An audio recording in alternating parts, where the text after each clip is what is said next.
Let's do this Triplemania show. That's all people really care about. What a show this was. It was a show. Was this a 4-hour show when all was said and done? No, it's 3. It's a 3-hour show.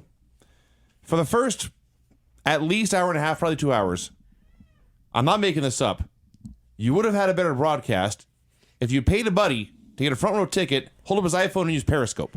Oh, yeah, for sure. It would be much better. Everybody knows that my pet peeve is bad audio. Oh, my God. I'm surprised you didn't kill yourself in this show. Like, every time people complain about lighting, it's like, I understand the lighting should be better, but I really don't give a shit. But the audio, I've got to have good audio. This was not good audio. I can't believe you didn't just mute the show. I was astounded. I had to experience it for myself and live it. There were 2 hours, at least, of... Well, we'll get to it. We'll recap the audio along with the matches. All right. So, the show opened with a big fancy presentation of flags and banners, but I couldn't understand what was going on because A, I don't speak Spanish, and B, the audio was cutting in and out so badly, they let me know there were technical difficulties with the notice at the bottom. Throughout the show. The funny thing was, they only put this on the screen when it was obvious there were technical difficulties going on.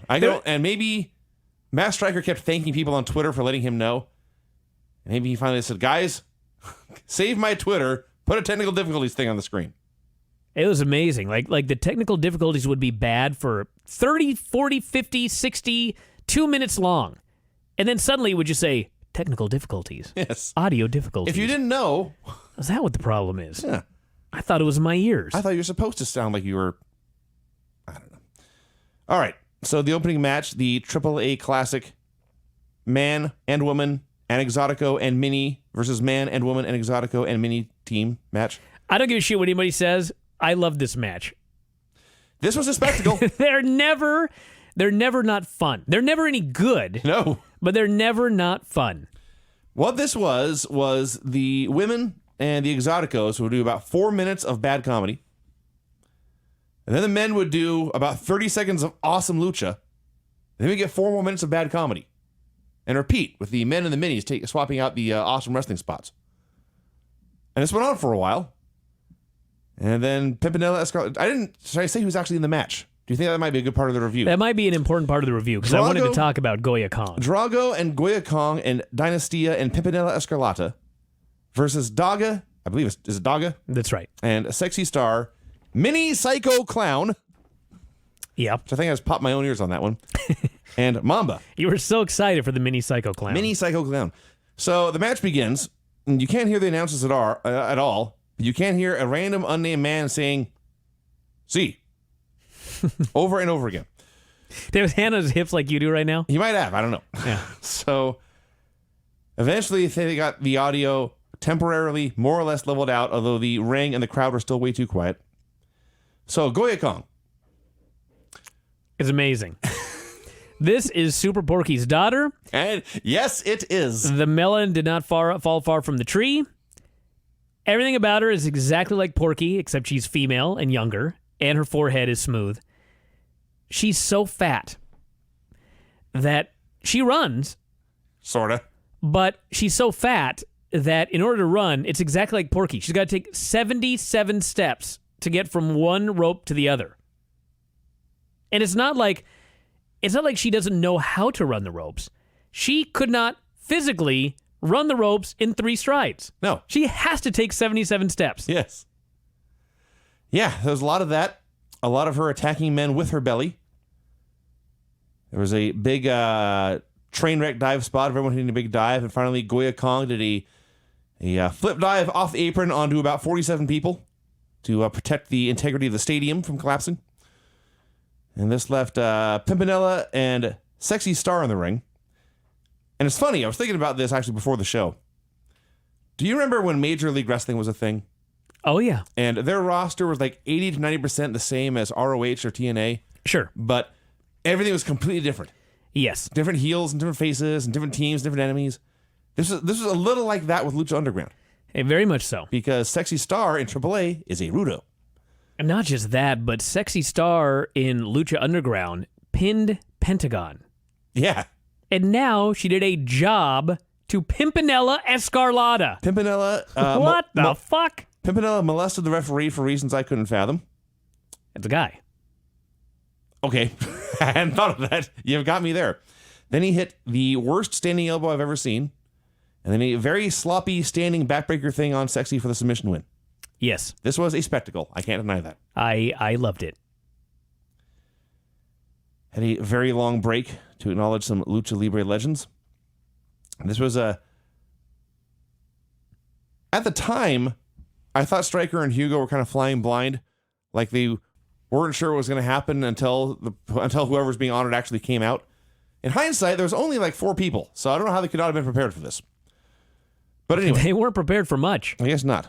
So, Pepe Casas, if I'm saying that right, legendary referee, 1,000 years old, doing his last match here tonight. And he came out, he was escorted to the ring by a beautiful young lady. Everyone cheered for him, and he met the owner of the promotion, and he shook hands with everyone and got in the ring to referee his last match. Yeah, he did. And what a match that was. He's got to come out of retirement. He can't go out on this note. He cannot end on this note. It was the Psycho Circus, the Monster Clown, the Murder Clown, and the Psycho Clown. Don't gloss over that, by the way. Brian's not making that name up. Murder Clown. Yeah. Yeah. Against the Villanos. Villanos 3, 4, and 5. 3, 4, and 5. Who came out to their Pink Panther song. One of whom allegedly is recovering from a stroke. Mm-hmm. They had... Well, first off, the match was horrible. The commentary was horrible. The audio was horrible. Is there anything that wasn't... Was this the one that had the earthquake, or was that another... I think that was another The match. earthquake came later. Okay, so they were spared the earthquake that shook the camera later on in the show. The wrath of the Lord. Yes, but Dave thought this match was worse than I did. That's for sure. And worse than I did as well. Dave, I believe... Here, I'll look it up. Okay, so Dave earlier had emailed me, and he said we should do a show tonight for Triplemania. And I was not planning on doing a show with Dave. I'd already done Observer Live. I have this show. I have After Dark. This would be my 4th show. I'm already losing my voice, and I was doing Triplemania with you. But now we've got to do it. Dude, I'm going to tune into this one. I'll do 10 shows and still do a show talking to Dave about Triplemania. He seemed to indicate from his review this was the worst match he'd ever seen. Here's what he wrote. He explained the match, explained that the Villanos, 2 of them have lost their masks, but were being allowed to wrestle with their masks on for this one special match. Then he wrote, and this is all a quote, "Holy shit! Think of the worst match that you ever saw. That would be a fantastic match compared to this." He went on for a while, explaining some of the action, explaining some of the horrible commentary, explaining the horrible technical problems, and then he wrote, "Between the technical problems, the wrestling, and the announcing, I don't know that I've ever seen anything worse. I knew this would be bad, but it was at a different level. I don't think I have ever seen anything worse." And I will say, when you consider how much went wrong here, I mean, I've seen worse matches than this. I thought I had too, but apparently not. This was the worst match, apparently, in the history of wrestling. It was very, very awful. Let me read my notes. All right. Villanos run wild early. It's pretty horrible. Also horrible is the audio. We have lost Hugo Savinovich. Clowns take over amidst loud buzzing. They did do one great spot, which is why I cannot say this is the worst match of all time. They did a spot where all of the clowns piggybacked on each other's backs and then fell on one of the Villanos. Yes. This was incredible. It was great. It's especially great because there is a really, really big clown, an average-sized clown, and a small clown. Sure. And they jumped on each other's backs like the 3 bears and then fell on a guy. Yeah. Stryker is communicating with fans on Twitter about whether they're hearing buzzing or if they can hear Hugo. For the record, we could hear the buzzing, but not Hugo.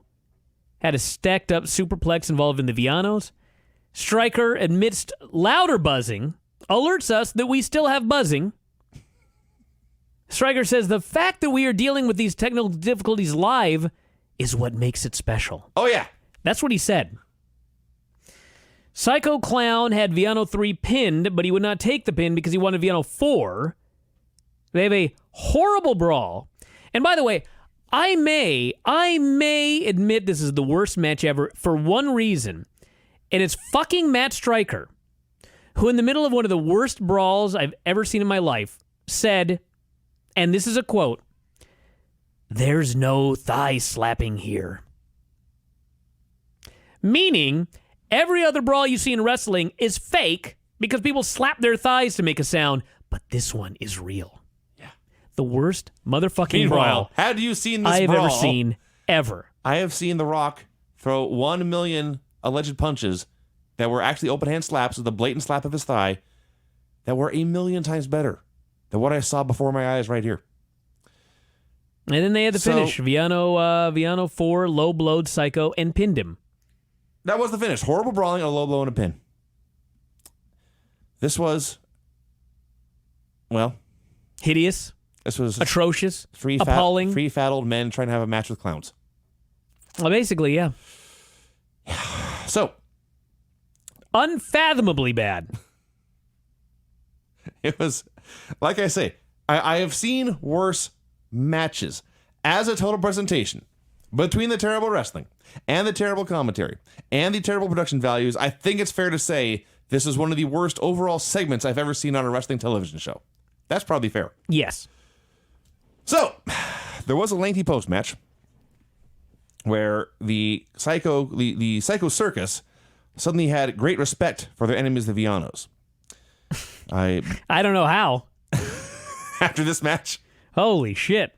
I believe Viano 3 was retiring here. Yes. So that's also part of the reason He needs to come back too. Psycho Clown didn't want to pin him. He refused to pin Viano 3 in his retirement match, which is actually a great story. Or something. I don't know what the fuck was going on. Basically, anytime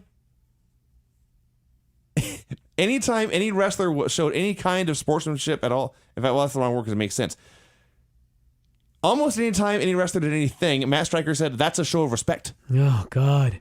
Towards the end there, a man was getting beaten and attacked with staples, and he removed his shirt, and Stryker said, that's a show of respect. Respect! He's getting stapled! Anyway. Yeah, this is all kinds of horrible. And then all the Vianos came out, Vianos past and present, probably future, and they presented the Vianos the plaque. Viano 3 gave a little speech, and Pepe Casas talked for a while. And the clowns led the fans in chants for the Vianos and for Pepe. That was very nice. That was very nice. I bet that was a really cool thing to be in the building for. That was very nice. Yes. It was a very, very long break as they set up the cage for the next match. The downtime in the show was something else. So, a 3-way cage match for the trios titles. And when I say 3-way cage match, there's a 6-sided cage with a big crossbeam on top, and the belts are hanging from the crossbeam. And whoever could get one belt first would win all 3 belts for his team. It's kind of like a cross between Ultimate X and... Cage match. Cage match, yeah. So the teams were the champions, Cibernetico, Chessman, and Averno. Jack Evans, Angelico, and Phoenix. And the third team, Pentagon Jr., Tejano Jr., and El Hijo del Fantasma. Now, also, because of the rules about how whoever gets the belts first wins, that meant guys were free to leave the cage whenever they wanted. They really didn't know. They all just stayed in there and brawled. And 9 men brawling in one cage is at least 5 men too many. It was a big giant cluster. At least half the match was shot by a cameraman who was atop the cage looking down. I was starting to get nauseous. This is not a good angle. Making things worst of all, Angelico's team was wearing black and neon green, so at least I could identify them. But the other 6 dudes were just 6 dudes dressed in black. So I had no idea. I could not keep track at all of who was on whose team, who was winning, who was losing. It would just be 9 men doing stuff, and every once in a while, one would try to climb and either jump down or get pulled down. Well, to be fair, the production was such that you wouldn't be able to figure out who was who anyway. That probably is also true. This was the match where at one point they appeared to be stuck with a wide arena shot. Yeah, they kept going back to the arena. The match was all action, but all these guys are great flyers, and you put them inside a cage, so literally all they could do was fall off great heights. Yeah, which was, I guess, kind of fun, but I don't know how many times can you see a guy fall off the top of the thing? 30 apparently. And they fell off the top of the thing a lot, and Helico actually. I was going to say he nearly killed himself, but based on what he's done in the past, this was a perfectly tame, safe Angelico match. Like a snapmare. He only fell off the top of the structure once. And landed on his feet? Twice. I take that back.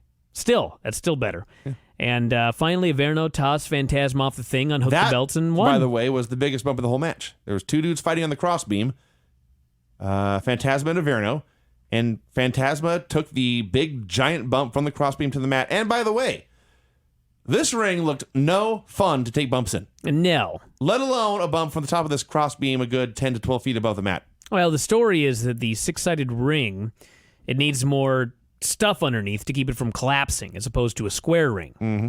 So it's much, much harder to take bumps in.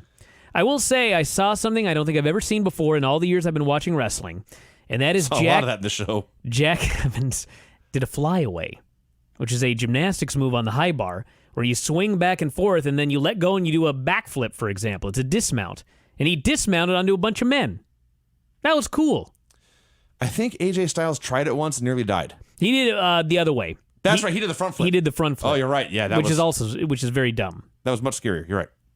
Anyway, yeah. So the champion's retained here. But that wasn't even an offensive move. He took a drop kick and decided he was going to do that bump. This was Jack actually doing an offensive move. That's true. That's true.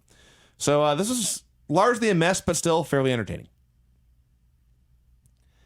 Blue Demon Jr. and La Parka versus Electroshock and Myzteziz. I realize Electroshock has been around for years, and I've seen him before. Have I talked about how shitty Matt Striker was on this show? Go for it. I have not always been a big fan of Matt Striker. I have tolerated him, and I think he's been a lot better recently on Lucha Underground. And so when they announced that the commentary team was going to include a Matt Striker, I thought, great. You know, Matt Striker is familiar with a lot of these guys. He's been doing Lucha Underground. Fine. Matt Striker will be a fine man to call this show. He drove me fucking crazy. Part of it was an insane desire to overcompensate for the bullshit technical difficulties. He was trying, which is the story of his life, by the way. He was trying so hard on this show. He had so many goofy facts. All he's doing in this match is talking about Blue Demon. Apparently, he's confused between Blue Demon Jr. and Sr. because he's repeatedly telling us, did I mention that Blue Demon debuted in 1985? Like it's fucking 1885. Yeah. I'm like, are you aware that 30 minutes ago, you were pointing out that Viano 3 debuted in 1970? Now it's like some amazing feat that a guy debuted 15 years after that? Buddy Wayne debuted 2 years after Blue Demon Jr. And it's some amazing fact that this man debuted in 1985. His longevity. He drove me absolutely crazy on this fucking show. The worst thing he did, I thought, and this goes back into the overcompensation category, essentially, everything that was different about a Lucha Libre show, he had to fall over himself to explain why it was better. The referee counts slow. This is better. It's more dramatic. Where, listen, and maybe there's Lucha fans who do think it's better. I thought it was like the referee was old and incompetent. But, if there's technical difficulties, hey, it's live. That makes it special. That makes it special that we have all these technical difficulties because we're live. So, yes, this was a very bad Matt Striker night. And as you can imagine, a very bad Matt Striker night is a very bad night indeed. Now, all that said, I will take bad Matt Striker over whatever the hell we got in this match. We had no announcers for a long time. This was the Earthquake match. This was the Earthquake match. The screen just began to shake. Yes. Very violently. The announcers were gone. The buzzing was back. And then we got what sounded like they had taken a microphone, placed it into a metal box, and shoved said metal box down a flight of stairs. And then for a while, there was nothing but buzzing and then occasional snaps and pops, like they had taken a bug zapper and placed it in the middle of a beehive. And as I wrote that down, I was alerted there were technical difficulties going on. Yeah. So it was very hard for me to focus on this match or even tell what was going on. It wasn't a terrible match. As best I can tell, okay. As best I can tell, it was perfectly fine whenever Parker was in there. Demon was very bad at the beginning, and then I lost all track of it.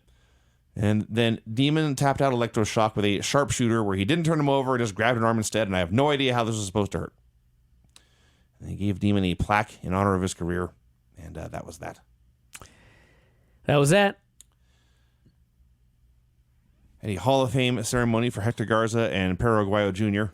This was great. It was, well, yes, it was great. It was also heartbreaking. Yeah. Especially for Perito because his death was so recent. So my only complaint, and I don't even blame them for this, but they would have people speaking, and then Hugo would hurriedly try to translate, but they didn't.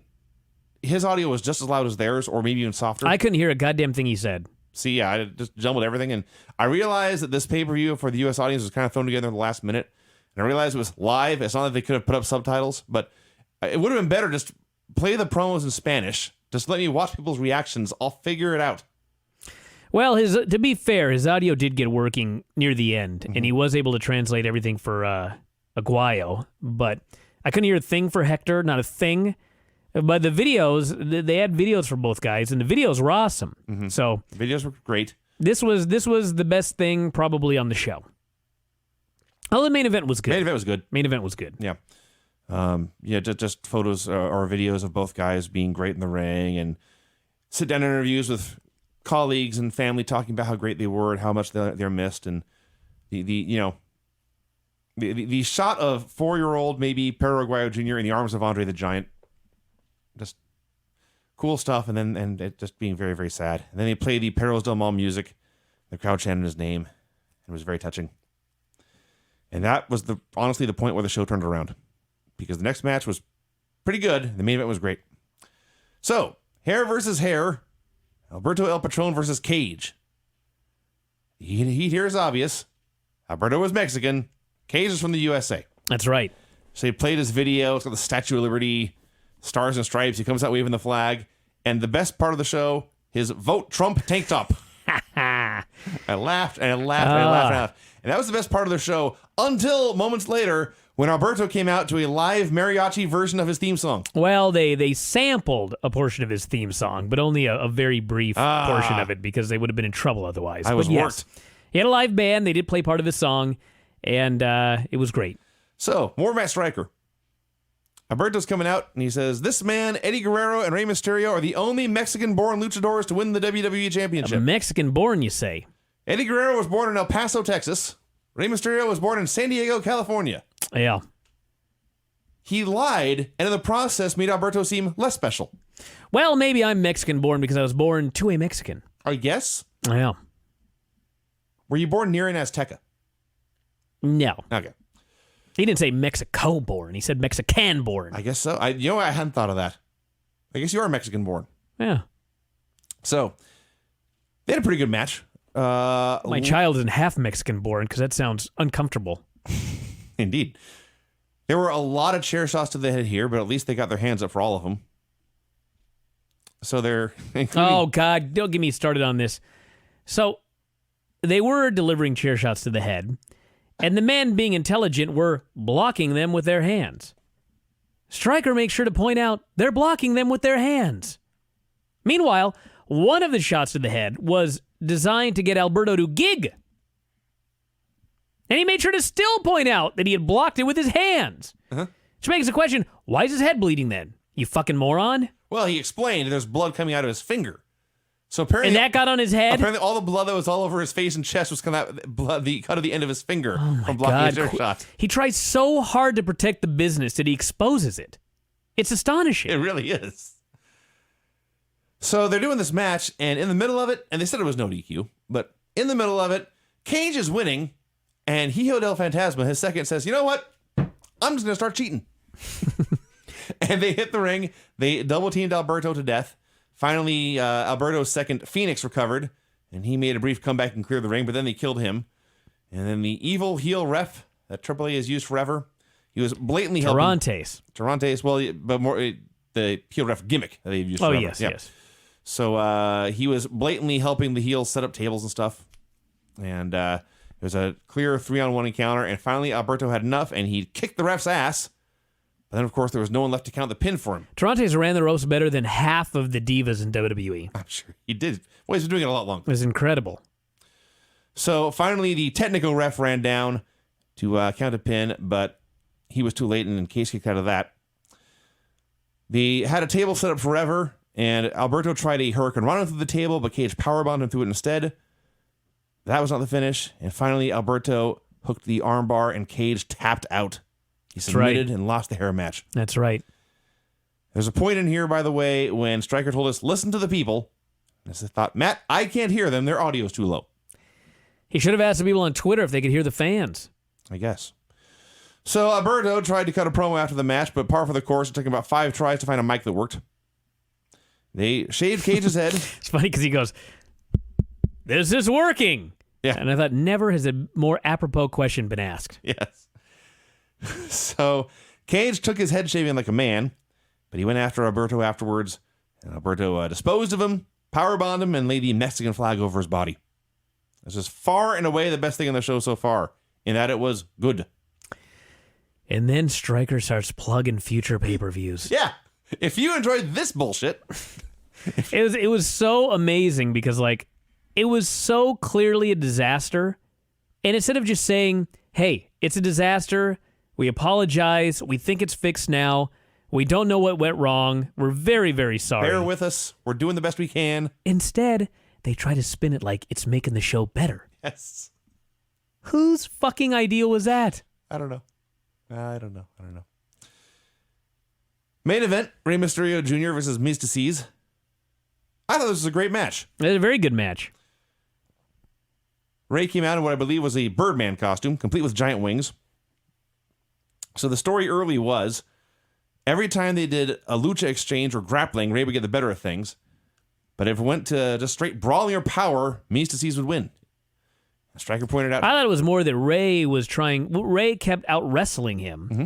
And so Myzteziz got pissed and he started punching him. That's correct. Yeah. Either way, this is the most classic old school psychology of all time. Sure. The worst wrestler is stooping to underhanded means. Winning ugly is what Stryker called it. So they did a bunch of stuff outside. I could just read all the moves they did, but that would get boring after a while. Rey hit a Hurricane Rana into the post. Myzteziz gigged. They did a lot of stuff with a million dives. I'll just say that. They both used the 619, of course. They were both using that a lot. Or as Hugo called it, the 619. That's right, the 619. The 619 trademarked? It can't be. Can't be. It's a number. It's an actual area code. Maybe it is, actually, now that I think about it. As in terms of a wrestling move? In terms of a finish, yeah, it could be. But they didn't go to the trouble of trademarking the term 619. I can't believe that. If they on this show announced over the house mic, this man used to be Sin Cara, I'm sure they could say he's using a 619. Anyway, the key thing is they were both using each other's moves. Rey went for La Mystica a bunch, and Myzteziz even hit the 619, and then the frog splash. That's right. That was awesome. That was not the finish. And finally, Rey hit the 619, a wacky roll-up, and Myzteziz kicked out of that. But then Rey hit La Mystica again, and Myzteziz finally tapped out. To his own move. He used all of Rey's own moves on Rey, and none of them worked, and Rey used his move on him, and he submitted. You are goddamn right. Man, what a coward. What a rudo. What a tease. What a tease. Hell of a match. And then things went crazy. There's still about 20 minutes left on the show. So, Joe Leiter, Averno, Pentagon run down. They destroy Myzteziz and tear his mask apart. And Stryker's desperately, frantically trying to explain that Averno is Myzteziz's arch enemy. That's true. I'm sure it is. And best friend, because he gets the best matches out of him. That's also true. So, they're beating Myzteziz up, and Rey tries to make a comeback, and they beat him up. And Stryker's outright saying, well, two of these heels are the tag champs. Now Rey and Myzteziz will team up, and they'll go after the tag belts. Sure. And he may as well have said, that is our next program, and it will main event our next pay-per-view. And then they aired a video highlights of the match, and Rey and Myzteziz were polite enough to wait for these highlights to end before making their comeback. They cleared the ring. They staple gun the shit out of Joe Leiter. And they've, the good guys have triumphed. And now they are friends again. And Rey starts to cut a promo about how they wrestled and there was a winner and a loser. And then Myzteziz spits in his face. And Rey is blinded and goes out. Blows missed. And the blows missed, yes. And Myzteziz goes on about how he's fine being a rudo. You can boo me if you want. I like to be booed. They did boo him at the beginning of the match. Yes, they did. And he said he wanted a rematch with Rey. He wanted it to be anything goes. He wanted to embarrass Rey in front of his people and challenge him to a mascara contra mascara match. Oh, my God. And at this point, he powerbombed Rey through the English announce desk. Continued the attack back in the ring.